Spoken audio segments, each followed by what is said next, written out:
அனைவருக்கும் வணக்கம். கடந்த சட்டமன்ற தேர்தலை விட இந்த சட்டமன்ற தேர்தலில் வாக்காளர் பதிவு அதிகமாக இருக்கிறது என்ற பேச்சு எங்கு பார்த்தாலும் தொலைக்காட்சிகள் அதை ஒரு பெரிய பூமாக செய்து கொண்டிருக்கின்றன. இதுல என்ன உண்மை என்று நாம் பார்க்க போனால், கடந்த சட்டமன்ற தேர்தலை விட இந்த சட்டமன்ற தேர்தலில் வாக்காளர் பட்டியல் பெரிய மாற்றம். ஏறத்தாழ 70 லட்சம் பேர் ஒட்டுமொத்தமாக நீக்கப்பட்டிருக்கிறார்கள். 1 கோடி பேர் நீக்கப்பட்டு அதுல மீதி 20 லட்சம் பேர் 20 லட்சம் பேர் சேர்ந்தாங்க. அதுல இடையில மறுபடியும் சேர்ந்தவங்க இருக்காங்க. ஆக மொத்தம் கடந்த முறை நம்ம இந்த பர்சன்டேஜ் கணக்கெல்லாம் விட்டுடுவோம். ஏன்னா இதுல நிறைய மாறுதல்கள் இருக்கிறதுனால உண்மையிலேயே எவ்வளவு பேர் போன தடவை வாக்களிச்சாங்க, இந்த தடவை வாக்களிச்சாங்க, அதை பார்ப்போம். டேட்டா என்ன சொல்லுதுன்னா 4,63,00,000 பேர் கடந்த 2021 சட்டமன்ற தேர்தலில் ஓட்டு போட்டிருக்காங்க. அப்ப பர்சன்டேஜ்ங்கிறது 73.63%. இன்னைக்கு நேற்று இரவு 8 மணி அளவில் தேர்தல் ஆணையம் கடைசியாக ஒரு முடிவை சொன்னாங்க. 6 மணிக்கு ஒன்று சொன்னாங்க, 82% சொன்னாங்க. இரவு 8 மணிக்கு ஃபைனலாக நாங்கள் சொல்கிறது ஓரளவுக்கு சரியாக இருக்கும். அதிகாரப்பூர்வ அறிவிப்பு மிக சரியான முடிவு இன்னைக்கு வெளியிடப்படும்னு சொல்லியிருக்காங்க. அது 85.5 85.05%, கிட்டத்தட்ட 86% வச்சுக்கோங்க. அவ்வளோதான். கடந்த தேர்தலை விட இந்த தேர்தலில், கடந்த தேர்தலில் 73, இந்த தேர்தலில் 86 வச்சுங்க. அப்போ ஒரு 12% இன்க்ரீஸ் ஆயிருக்கு. போன தேர்தலை விட இந்த தேர்தல் அவ்வளோதான் இன்க்ரீஸ் ஆயிருக்கு. நீக்கப்பட்டவர்கள் எவ்வளோ பேருன்னு பார்த்தீங்கன்னா அது 12%க்கு அதிகமாக தான் இருக்கு. அப்போ பர்சன்டேஜுங்கிறதுலையும் ஒன்றும் பெரிய மாற்றம் இல்லை. நம்ம சொல்லிக்கிறது முதல்ல வாக்காளர் அதிகமாக இருந்தாங்க, இப்போ பதிவானவங்களை எடுத்தோம்னா குறைச்சலாக இருந்தது போன தேர்தல். இப்போ அவங்கெல்லாம் நீக்கப்பட்டுட்டாங்க. குறைந்த வாக்காளர் எண்ணிக்கை, அதில் பர்சன்டேஜ் பார்க்கும்போது அதிகமாக தெரியுது. நம்ம எண்ணிக்கையை பார்த்துருவோம். நம்ம முன்னாடி சொன்ன மாதிரி 4,63,00,000 பேர் கடந்த தேர்தலில் வாக்களிக்கிறாங்க. 2021 சட்டமன்ற தேர்தலில். இன்னைக்கு எவ்வளோ பேர் வாக்களிக்கிறாங்க? இந்த 85.05% படி ஒர்க் அவுட் பண்ணீங்கன்னா ஏறத்தாழ 4,88,00,000 பேர். 4,89,00,000, 90 கூட வச்சுக்கோங்க, அதிகரிக்கலாம். நாளைக்கு அவங்க கூடுதலாக சொல்லலாம், குறையலாம். நம்ம அதிகமாகவே வச்சுக்குவோம். 4,90,00,000 பேர் வச்சுக்கோங்க. ரெண்டுக்கும் உள்ள வித்தியாசங்கிறது 27 லட்சம் தான். இந்த 27 லட்சம் ஒரு 30 லட்சமா இன்னும் அதிகமாக நீங்கள் வச்சுக்கிட்டா கூட அவ்வளோதான் அதிகரிச்சிருக்கலாம். இதை 234 வகுத்தீங்கன்னா ஒரு தொகுதிக்கு 12,000 பேர் 13,000 பேர் வருவாங்க. பெரிய தொகுதிகள்லாம் இருக்கு. ஸோ அதில் சில தொகுதிகளில் 15,000 பேர் அதிகரிப்பாங்க, சில தொகுதிகளில் 9,000 பேர் அதிகரிப்பாங்க. ஆவரேஜா 12,000 பேர் அதிகரிச்சிருக்கலாம் ஒரு சட்டமன்ற தொகுதியில். இந்த தடவை சென்ற தேர்தலை விட அதிகமான வாக்காளர்களினுடைய எண்ணிக்கை இவ்வளவுதான் இருக்க முடியும். 12,000 பேர் தான் அதிகரிச்சிருக்க முடியும். சரி, 2021, 2016, 2016, 2011, 2011, 2006 இப்படி வரலாறை பார்க்கணும்னு வச்சுக்கோங்களேன். இதுலயும் ஒவ்வொரு தேர்தலிலும் 24 லட்சம் பேர், 25 லட்சம் பேர், 28 லட்சம் பேர், அதிகபட்சமா 2011 நினைக்கிறேன் ஒரு தேர்தலில் 40 லட்சம் பேர் அதிகரிச்சிருக்காங்க. வாக்குப்பதிவு அதிகரிச்சிருக்கு. அதுக்கு காரணம் என்னவோ, முந்தைய பட்டியலை விட அடுத்த பட்டியலில் வாக்காளர் எண்ணிக்கை அதிகரித்தது தான் மெயின் காரணம். சில நேரங்கள்ல ரொம்பவும் முக்கியமான தேர்தலா மக்கள் பார்க்குற நேரத்துல கொஞ்சம் பேர் அதிகரிச்சு வாக்களிச்சிருக்காங்க. அதுல ஒன்றும் மாற்றம் இல்லை. ஆனா இன்னொரு வரலாறையும் நம்ம பார்க்கணும். திமுக ஆட்சியில இருந்து இந்த வாக்களிப்பு பர்சன்டேஜ் அதிகமான நேரத்துல திமுக தோத்துருக்கு. அதே திமுக ஆளுங்கட்சியா இருந்து வாக்காளர் எண்ணிக்கை அதிகரிச்சு அந்த தேர்தலில் கலைஞர் எம்ஜிஆர் அண்ணா காலத்துல இருந்து, அண்ணாவுக்கு பிறகு கலைஞர் இது தொடர்ந்து வெற்றி பெற்ற தேர்தலையும் அந்த மாதிரி அதிகரிச்சும் வெற்றி பெற்றிருக்கு. ஜெயலலிதா அம்மையார், எம்ஜிஆர் இவங்களும் ஆளுங்கட்சியா இருந்து வாக்குகள் குறைஞ்சும் ஜெயிச்சிருக்காங்க, வாக்குகள் அதிகரிச்சும் ஜெயிச்சிருக்காங்க. இது குறிப்பா ஜெயலலிதா அம்மாவுக்கு இந்த இந்த அரசியல்ல அவங்க ஆட்சியில் இருக்கும்போது ஒரு முறை அதிக வாக்களிப்பின் காரணமா தோத்துருக்காங்க, ஒரு முறை குறைந்த வாக்களிப்பிலையும் ஜெயிச்சிருக்காங்க. ஸோ இது இந்த வெற்றி தோல்வி என்கிறது ஆளுங்கட்சிக்கு எதிராக அதிக அளவில் திரண்டு வந்து வாக்களிப்பாங்க, அதனால தோத்துருங்கிற கான்செப்டே முதல்ல ஏற்றுக்க முடியாது. ஆனால் இது ஒரு குறியீடாக இருக்கும். ஆனால் அந்த மாறுதல் என்பது ஆளுங்கட்சியை மட்டும்தான் குறி வைக்குமா, எதிர்கட்சியை குறி வைக்குமாங்கிறத தேர்தல் முடிவு வந்தால் தான் சொல்ல முடியும். அப்படித்தான் நிலைமை இருக்கு. இந்த தேர்தலில் 14 லட்சம் பேர் புதிதாக சேர்ந்திருக்காங்க. 18 வயசு 19 முதல் தலைமுறை வாக்காளர்கள். ஏற்கனவே பட்டியல் இல்லாம இந்த தேர்தலில் பட்டியலில் சேர்ந்தவங்களினுடைய எண்ணிக்கை ஓரளவுக்கு அதிகரிச்சிருக்கு. ஒரு விழிப்புணர்வு வந்து எஸ்ஐஆர் வருது, நம்மளை சேர்க்காம விட்டுருவாங்களோ அப்படின்னு சொல்லி சாதாரண பட்டியலில் இல்லாதவங்க எல்லாம் கூட, போன தேர்தலில் இல்லாதவங்க எல்லாம் கூட இந்த தேர்தலில் சேர்ந்திருக்காங்க. சில பேர் சேர முடியாம எவிடன்ஸ் கொடுத்து நீக்கப்பட்டிருக்காங்க. இருந்தாலும் பட்டியல் வெளியில வந்துருச்சு. 4,88,00,000 4,90,00,000 நம்ம சொன்னோம். ஸோ 27லேருந்து 30,00,000 பேர் சேர்ந்திருக்கலாம். ஒவ்வொரு சட்டமன்ற தொகுதியிலும் 12,000 பேர் வரைக்கும் அதிகமா வாக்களிச்சிருக்கலாம். இது கடந்த தேர்தலையும் ஒவ்வொரு சட்டமன்ற தொகுதியும் 8,000 பேர் 7,000 பேர் கூடுதலா. அப்ப மக்கள் தொகை குறைவு, இப்ப மக்கள் தொகை அதிகம், அதனால அந்த பர்சன்டேஜ் அதிகரிச்சிருக்கு. அவ்வளவுதான். சரி, அப்படின்னா இந்த தேர்தல்ல 30,00,000 பேர் அதிகமாயிருக்காங்களே, 14,00,000 பேர் தானே அதிகமாகணும் அப்படின்னு பார்த்தீங்கன்னா, நான் அதுக்கும் காரணம் சொல்லிட்டேன். ஒவ்வொரு தேர்தலையும் 24,00,000 25,00,000 இயல்பா வாக்களிக்கக்கூடிய பர்சன்டேஜுங்கிறது வாக்காளர் பட்டியலில் சேர்க்கப்பட்ட புதிய வாக்காளர்கள் அடிப்படையிலும் ஆர்வம் வந்து விழிப்புணர்வு இதெல்லாம் ஒவ்வொரு தேர்தலையும் அதிகரிச்சுட்டே வருது. அந்த வகையில தான் இந்த தேர்தலையும் அதிகரிச்சிருக்கு. ஆனா இதுல நம்ம குறிப்பிட்டு பார்க்க வேணும் அப்படின்னா, நம்ம பூத் அளவுல வந்த தகவல்கள், மற்ற தகவல்களை நம்ம பார்க்குறோம். இதுல வந்து எல்லாரும் என்ன சொல்றாங்கன்னா, இப்ப மேற்கு மாவட்டத்துல ஏன் பர்சன்டேஜ் அதிகரிச்சிருக்கு? மேற்கு மாவட்டத்துல எப்போதுமே பர்சன்டேஜ் அதிகமா தான் இருக்கும். ஏன் அப்படி அதிகமா இருக்கும் அப்படின்னு காரணம்னா, அங்க வேலை செய்யறவங்க வெளியூருக்கு போறது கம்மி. அந்த ஊர்ல தான் வெளியூர்ல இருந்து வந்து அதிகமா வேலை செய்வாங்க மேற்கு மாவட்டத்துல.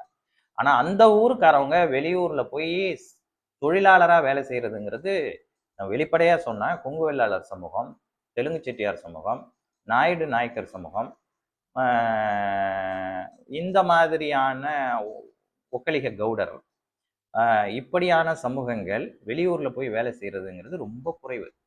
யார் போய் வேலை செய்வாங்கன்னா, அங்க உள்ள அருந்ததியர் மக்கள், போயர், ஒட்டர், இவங்க மாதிரியான சமூகத்துல பலிஜா நாயுடு சமூகத்தினர், இது போல மிகவும் பிற்படுத்தப்பட்ட, ஒடுக்கப்பட்ட பட்டியலின சமூக மக்கள் தான் தொழிலாளரா அதிகமா வெளியூர்ல போய் வேலை செய்வாங்க. ஆனா நீங்க டெல்டாவில் பார்த்தீங்கன்னா, குறிப்பா வட மாவட்டங்கள்ல பார்த்தீங்கன்னா, வன்னியர் தொழிலாளர்கள், பட்டியலின குறிப்பாக பறையர் சமூக இளைஞர்கள் அதிக அளவுல வெளி மாவட்டங்கள்ல, வெளி மாநிலங்கள்ல, இதே கோயம்புத்தூர்ல, பெங்களூர்ல, மங்களூர்ல, கேரளாவின் பல பகுதிகளில், மும்பை போன்ற நகரங்கள்ல, ஹைதராபாத் போன்ற புனே, நாசிக், இப்படி இந்தியாவினுடைய எங்கெல்லாம் வேலை கிடைக்குதோ அதே போல ஓரளவிற்கு படித்தவர்களாகவும் ஓரளவுக்கு பணம் புரட்டி ஏஜெண்டுகளுக்கு கொடுத்து வெளிநாடுகளுக்கு போய் Saudi, Dubai, Oman, Bahrain, Qatar போன்ற வளைகுடா நாடுகளில் பணியாற்றுவர்களின் எண்ணிக்கையும் இந்த வடக்கு டெல்டா தெற்கு பகுதிகளில் உள்ள தொழிலாளர்கள் தான் அதிகம். நீங்க மேற்கு பகுதியிலிருந்து வந்து பணியாற்றக்கூடிய தொழிலாளர்களின் கடினமான பணிகளை நான் சொல்றேன், அந்த தொழிலாளர்களினுடைய எண்ணிக்கை குறைவு. ஏன்னா அவங்க அந்த ஊர்லயே வேலைக்கு போயிடுவாங்க, படிக்கலன்னா கூட. பெரும்பாலும் படிச்சிருவாங்க. படித்தவங்க வெளியூருக்கு போவாங்க. இப்போ மேற்கு பகுதியில் படித்த இளைஞர்கள் சாஃப்ட்வேர் கம்பெனிக்கு போடுறதோ அது எல்லா ஊர்லேயும் ஒரே மாதிரி இருக்கும். பொருளாதார அடிப்படையில், சமூக அடிப்படையிலும் பிற்படுத்தப்பட்ட சமூகம், முற்பட்ட சமூகங்கள்ல இன்னும் கூடுதலாக இருக்கும். உயர் பிற்படுத்தப்பட்ட சமூகங்கள்ல இன்னும் கூடுதலாக இருக்கும். ஆனால் இயல்பாகவே இந்த பகுதியில் உள்ள மக்களுக்கு அங்கேயே வேலை கிடைச்சிடும். படிக்காதவங்களுக்கு அவங்க ஏன் வெளியூரில் போய் 500 சம்பளம் வாங்குறதுக்கு கோயம்புத்தூர்லேயே 1,500 2,000 சம்பளம் வாங்கிட்டு போயிடலாமே. அதனால அவங்க மைக்ரேட் ஆக மாட்டாங்க. இதுதான் மெயின் ரீசன். என்ன வெளியில போயிருப்பாங்க அப்படின்பா, படிக்க போயிருப்பாங்க. வேலைக்கு வந்து சாஃப்ட்வேர் கம்பெனிலையோ அல்லது ஒயிட் காலர் ஷாப்லையோ அல்லது தொழில் செய்யறதுக்காக முதலீடு செஞ்சிருப்பாங்க. பெரிய தொழிற்சாலை நடத்துவாங்க. அவங்க ஊர்ல இருக்கிற சொந்தக்காரவங்க, தெரிஞ்சவங்க, போனவங்க, இதுல படிச்சவங்களை அழைச்சிட்டு போயிருப்பாங்க. அவங்க தான் மைக்ரேஷனா இருப்பாங்களே தவிர, அவங்க கூட வீடுங்கிறது அவங்க நிரந்தரமா அவங்க ஊர்ல தான் வச்சிருப்பாங்க. மற்ற பகுதிகள்லாம் குறைவா தான் வசிப்பாங்க. இது இயல்பு. அதனாலதான் அங்க வந்து இப்படியான கூடுதல் வாக்களிப்புங்கிறது ஒவ்வொரு தேர்தலையும் இருக்கு. இந்த தேர்தல்னு இல்லை, நீங்க கடந்த சட்டமன்ற தேர்தலையும் அதே தான், மேற்குல தான் வாக்குப்பதிவு அதிகம். இந்த தேர்தலையும் அங்கதான் வாக்குப்பதிவுகள் அதிகம். இன்னொன்று என்னன்னா, 2 இடத்துலையும் வாக்காளர்கள் இப்போ மேற்கு பகுதியில் தொழிலாளர்களாக இருக்கிறவங்க தென் பகுதிக்கு போவாங்க, டெல்டாவுக்கு போவாங்க, வடக்க போவாங்க, தேர்தலுக்கு போவாங்க, ஓட்டு போட்டு வந்துடுவாங்க. அதில் ஒரு இன்னொன்று என்ன ஆயிருக்குன்னா, ஒரு 30 ஆண்டு கால வரலாற்றில் தொழில் மாற்றங்கள் ஏற்பட்டு அர்பனைசேஷனும் தொழில் நகரமும் தொழில்மய நகரமாக கோயம்புத்தூர் மாறின பிறகு, குறிப்பாக திருப்பூர் மாறின பிறகு, அதோடைய எக்ஸ்டென்ஷன் சேலம் வரைக்கும், இந்த பக்கம் தருமபுரி வரைக்கும், இந்த பக்கம் கிருஷ்ணகிரி வரைக்கும், இந்த பக்கம் கரூர் வரைக்கும் நீளும்போது அந்த பகுதி ஒட்டுமொத்தமாக மேற்கு வந்து தொழில் சார்ந்த பகுதியா மாறும்போது ஏற்கனவே 30 வருஷத்துக்கு முன்னாடி புலம்பெயர்ந்த தொழிலாளர் இங்க நிரந்தரமாவே குடியேறிடுறாங்க கோயம்புத்தூர்ல. இப்ப அவங்க வீட்டு பிள்ளைகளுமே அதே நிலைதான். அவங்களும் வெளியில மைக்ரேட் ஆக மாட்டாங்க. அதனால இளைஞர்கள் அதிக அளவுல அதே ஊர்லயே தங்கி வாக்களிக்க வந்துருவாங்க. வந்து வாக்களிச்சுறாங்க. இது மத்த மாவட்டங்கள்ல அங்கேருந்து ஃபாரின்ல இருந்து வரதோ, இல்ல மும்பைல வேலை செய்றவங்க வரதோ, இல்ல ஈவன் சென்னையில இருந்தே உங்களுக்கு நேத்து பஸ் கிடைக்கலங்கிறாங்க, வர முடியலங்கிறாங்க. இதெல்லாம் இருந்தது. ஸோ இதெல்லாம் இயற்கையா ஒவ்வொரு தேர்தலையும் நடைபெறக்கூடியதுதான். ஆனா இதுல என்னென்ன மாற்றங்கள் நடந்திருக்கலாம் அப்படின்னு பார்த்தீங்கன்னா, நிச்சயமாக புதிய வாக்காளர்கள் விஜய்க்கு வாக்களிச்சிருக்காங்க. அவங்க விஜய்க்காக தான் வாக்களிச்சிருக்காங்கன்னு சொல்றதுல ஒரு உண்மை இருக்கு. அதுல கூட குறைச்ச இருக்கு. இப்ப 14 லட்சம் பேர் புதிய வாக்காளர்கள் சேர்ந்திருக்காங்க. 18 வயசுல இருந்து 19 வயசு உள்ள பிள்ளைகள் அப்படின்னு நீங்க எடுத்தீங்க. அப்புறம் 1 கோடியே சொச்சம் பேர் 18 வயசுல இருந்து இந்த 14 உட்பட ஒரு 35, 36 வயசு வரைக்கும் இருக்கிறவங்க 1 கோடியே சொச்சம் பேர் இருக்காங்க. இவங்க எல்லாம் இளம் வாக்காளர்கள். இவர்களின் எண்ணிக்கையும் அதிகமா விஜய்னால வாக்களிக்கப்பட்டிருக்கு. அந்த 1 கோடியே சொச்சம் பேர்ல இந்த 14 லட்சம் பேரும் இருக்கிறதா வச்சுப்போம். இந்த ஒட்டுமொத்த 1 கோடியே சொச்சம் பேர்ல எல்லாருமே விஜய்க்கு தான் வாக்களிச்சாங்கன்னு சொல்ல முடியாது. பெருவாரியா விஜய்க்கு வாக்களிச்சிருக்கலாம். அதுல திமுக கார வீட்டு பிள்ளைகளும் இருக்கு, அண்ணா திமுக வீட்டு பிள்ளைகளும் இருக்கு, திமுகவை பிடித்து வாக்களிக்க வேண்டும் என்று நினைக்கிற பிள்ளைகள் இருக்கு, அண்ணா திமுகவிலும் இருக்கு. இன்னொன்னு தங்களோட பயணிக்கிறவங்க ஒரு 100 பேர் இருக்காங்கன்னா அதுல ஒரு 30% பேர் 35% பேர் விஜய் விஜய் விஜய் விஜய்ன்னு சொல்றதும் மீதி இருக்கிறவங்க அதை பாக்குறாங்க. அவங்களுக்கும் அந்த உள் உணர்வு என்ன இவங்க என்னமோ பெரிய அந்த இடத்துல அவங்க வாதம் பண்ண அவங்க எண்ணிக்கை குறைவா இருக்கும். அவங்களும் என்ன செய்றாங்க, தங்களுடைய கட்சிக்கு தான் பெற்றோர்கள் சார்ந்த கட்சிக்கு தனக்குன்னு தன் மனசுல இருக்கிற ஒரு கட்சிக்கு வாக்களிக்கணுங்கிற நிலையில இருந்து வாக்களிக்காம இருந்து அவங்களும் வராங்க. இவங்களால அவங்களும் வராங்க. அதனால இது எண்ணிக்கை பர்சன்டேஜ் விஜய்க்கு அதிகமா இருந்திருக்கலாம். மற்றபடி புதிய வாக்காளர்கள் இவங்களுக்கு தான் வாக்களிப்பாங்கன்னு சொல்ல முடியாது. சரி அப்படின்னா மற்றவங்க சொல்ற மாதிரி மற்ற தொலைக்காட்சியில சொல்ற மாதிரி வெறும் புதுமுக வாக்காளர்கிட்ட தான் விஜய்க்கு ஆதரவு இருக்கான்னா நான் அதை மறுக்கிறேன். ஒரு 48, 47 வயது நிரம்பிய ஒரு ஆணோ பெண்ணோ விஜயோடைய வயதை ஒத்தவர்கள் விஜய் இளம் பிராயத்துல அந்த 24 வயசு 23 வயசு ஆக்டரா நுழையும் போது இவங்களும் அதே வயசு ரசிகர்களா இருக்கும்போது ஒரு பற்று ஒரு ஈர்ப்பு இருக்கதான் செய்யும். அது ரஜினிக்கும் கமலுக்கும் இருந்த மாதிரி அஜித்துக்கும் விஜய்க்கும் இருந்தது தான். அதுதான் இயல்பானது. விஜய்க்கு எப்போதுமே இந்த எம்ஜிஆர் சிவாஜிங்கும் போது எம்ஜிஆருக்கு அரசியல் ரீதியாகவும் அந்த கொள்கை ஈர்ப்பும் வரும். ஏன்னா அவங்க தப்பை தட்டி கேட்குற மாதிரி சினிமாவில் நடிக்கிறவங்க ஹீரோயிசம் ஜாஸ்தி. இந்த ஒர்ஷிப் அதிகம். யாருக்கு அதிகம்? எம்ஜிஆருக்கு அதிகம், சிவாஜிக்கு கம்மி. ஆனால் ரசிகர்கள் எண்ணிக்கை சிவாஜிக்கு அதிகமாக இருக்கும். ஆனால் இந்த ஒர்ஷிப் கொண்டாடுறது தூக்கி பிடிக்கிறது இது வந்து இந்த மாதிரி நடிக்கிறவங்களுக்கு தான். இப்போ ரஜினியா கமலானா கமலுக்கு ரசிகர்கள் உண்மையிலே அதிகமாக தான் இருப்பாங்க. இன்னும் பெண் ரசிகர்கள் ரொம்ப அதிகமாக, பாக்கியராஜுக்கு இல்லாத பெண் ரசிகர்களா அதெல்லாம் உண்டு. ஆனா அவங்க கட்சி ஆரம்பிக்கும் போது அவங்களுக்கு ஏன் இந்த டேர்ன் அவுட் இல்லை? இப்போ ரஜினி ஆரம்பிச்சிருந்தா இருந்திருக்கலாம். அதே மாதிரி தான் விஜய்க்கு. ஆனா விஜய்க்கு இன்னொரு முகம் என்னன்னா, இந்த ரசிகர்கள்லாம் ஒரு தமிழ்நாட்டுக்கு பாரம்பரியமான கொள்கைகளை வந்து கையில எடுக்கல. பொய்யா எடுத்தாங்களோ உண்மையா எடுத்தாங்களோ அது வேற. ரஜினின்னா ஒரு ரைட்டிசம், ஒரு வலதுசாரி கொள்கையோடைய ஈர்ப்பு உண்டு, ஒரு ஆர்எஸ்எஸ் பாதிப்பு அவருக்கு உண்டு. அவர் இல்லைன்னு சொல்லலாம், மறுக்கலாம். திமுகவோட தான் அதிக நிலையில இருந்தாரு, காங்கிரஸோட தான் அதிக நிலையில இருந்தாலும் அவருடைய ஈர்ப்பு என்பது கடவுளுக்கு இது அந்த மாதிரியான கொள்கைகள் மீது ஒரு ஒரு உந்துதல். குறிப்பா அவருடைய மனைவி சார்ந்த அரசியல் திணிப்பு அவர் மீது உண்டு. அது அவர் மறுக்கலாம், எதை வேணாலும் பண்ணலாம், அதெல்லாம் அதான் உண்மை. இது கமலுக்கு கூட இடதுசாரி கொள்கைகளை பேசினாலும் பெரிய திராவிட கொள்கையை பேசினார்னு சொல்ல முடியாது. அவர் இடது கொள்கையை தான் அதிக விருப்பம் உள்ளவர். இரண்டுக்கும் வித்தியாசம் இருக்கு. அவர் தமிழ் தேசியமும் ரொம்ப பேச மாட்டாரு, திராவிடத்தையும் உச்சமா தூக்கி பிடிக்க மாட்டாரு.